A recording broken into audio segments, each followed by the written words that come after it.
Hello everyone, it's Tuesday and it's time for things that make you go And today we are continuing our series on love languages and talking about receiving or giving gifts. Last week we talked about acts of service. And acts of service and gift giving are similar but not the same. As I mentioned before, I will be going through the love languages in the order that they are most prevalent for me. So touch was my number one. Acts of service, which we did last week, is my number two. And receiving gifts is my number three, but it's very, very close to acts of service. So let's talk about the difference between a gift and an act of service.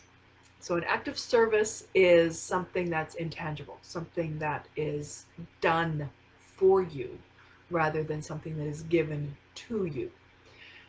The definition of a gift is a thing given willingly to someone without payment. So we've all received gifts. Christmas, birthday, just a random bouquet of flowers. We've all received gifts. And we've all received acts of service as well.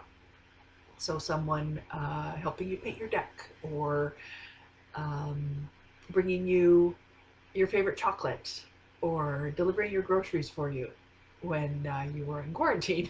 All of those kinds of things. Acts of service versus the someone buying you lunch, or bringing you a bouquet of flowers, or giving you a wrapped gift, or just a little token, something that they saw in a store that they made them think of you. Receiving gifts is the most misunderstood love language. My friend sent me put a comment sorry, on one of my posts about this upcoming topic, and she said that she's all about gifts, but isn't it selfish? Some people feel that it's selfish when your love language is about receiving gifts. And it's not about greed. It's not about selfishness. Just like all the other languages, it's about feeling loved, honored, and appreciated. And for some people, receiving gifts makes them feel that way. And although touch and acts of service and words of affirmation and quality time are all lovely, gifts are the thing that make them go, That's the thing that makes them really know that you care. And it's about sentimentality, not extravagance. So a small little trinket means just as much as a house, or as this one article I read, a sailboat. What's important is that it shows that you have been thinking about them, that they are important to you. And giving and receiving are both very important. You'll notice with all of the love languages, the way that someone expresses their love language is also the way that they receive. So someone who loves to touch will always be holding your hand. Someone who loves acts of service will always be doing things for you. Someone who loves receiving gifts will also be a great gift giver. So it's really important to watch out for those little cues, because those tell you what your loved one needs. They're telling you very clearly by what they give. And a gift person not only will be a gift giver, but they will also be the person who gets super excited when they get a gift. It doesn't matter what it is. It can be something teeny tiny, but they will wear it, they will display it, they will get excited about it, and they will talk about it. It's like for days. Oh, my partner gave me the most beautiful flowers they picked up on his way home from work, or oh, he brought me the chocolates that I love. It's totally reflected in the way your loved one behaves as to what their love language is. And it's not that hard to decipher. But there is a quiz, which I will post in the comments at the end. I meant to do it in the beginning and I forgot, so apologies, but it will be there. So if you are unsure of what your language or your partner's language is, you can take the quiz. So just like acts of service, receiving gifts and giving gifts is all about being aware and listening and paying attention. So for example, say your partner says, "Oh, I really miss my mom's cookies." And so you buy them some cookies. Go to the bakery, find someone who makes the same kind of cookies that their mom makes, and buy them a dozen and bring them home. I wish I could afford to go for facials. Get them a spa day. This art class looks really cool, so enroll them in the art class. People give you clues all over the place. If all you have to do is listen. It's not that hard. I love how on sitcoms and movies and stuff, when they talk about women and the gifts that they want, and they talk about, do you ever give your wife a blender? And I laugh because I have been given appliances and appreciated it greatly because it's what I wanted.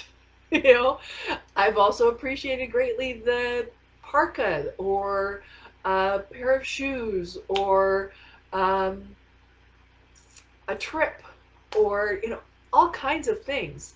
It just depends on what I really want, and it doesn't matter what the gift is as long as it's what the person really wants. And so it can be anything, like I said, from a trinket to a house to a socket set. As my friend just put in.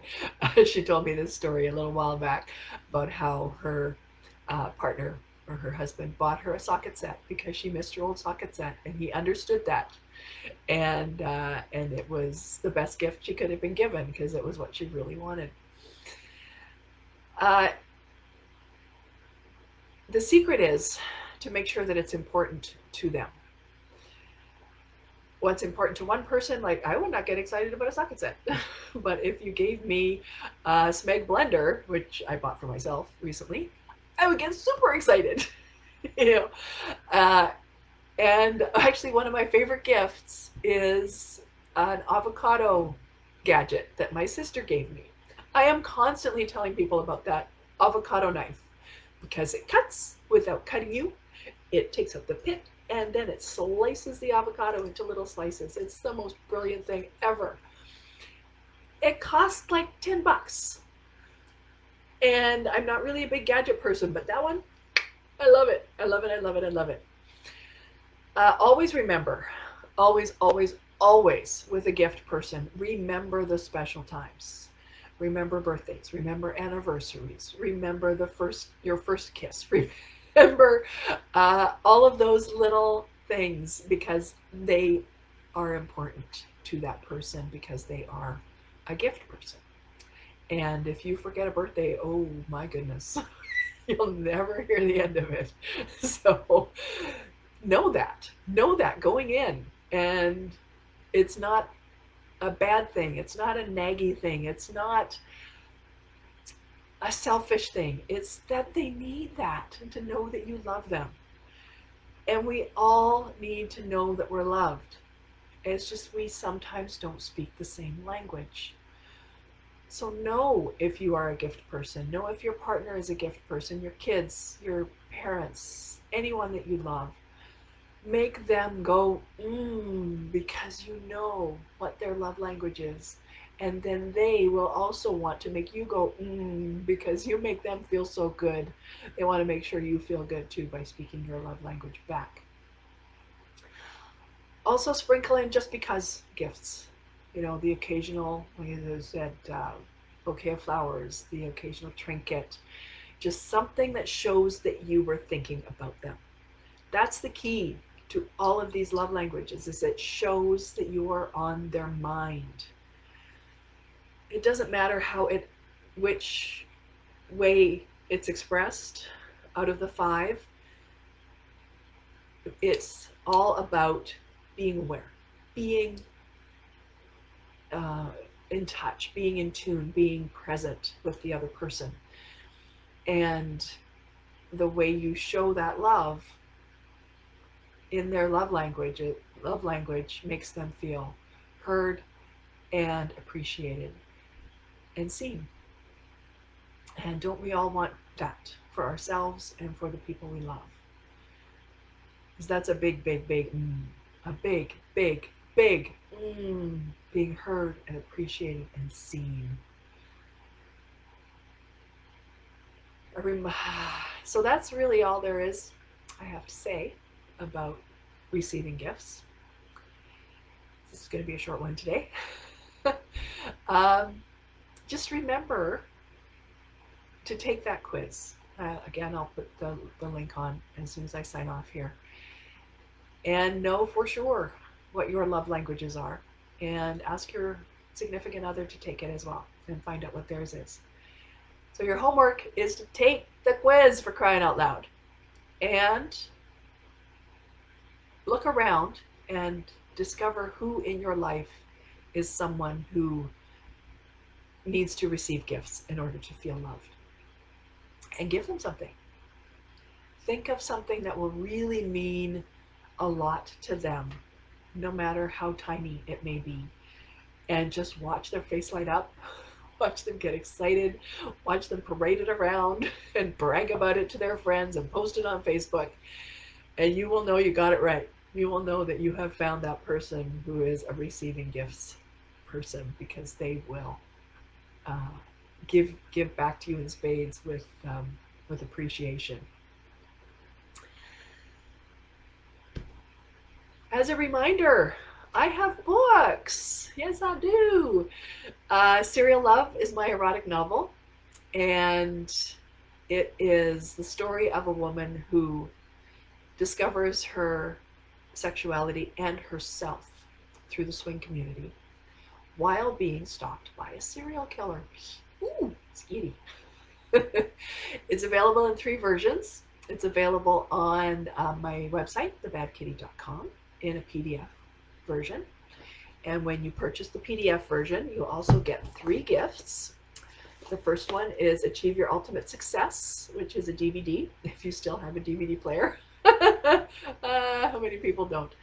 And it's all about just the steps to take to get to that place of success in your life that you're looking for, whatever your goals may be. And there's also a copy of the book Living Proof. Excuse me. It's a short story anthology put together by Lisa Nichols, who's from The Secret.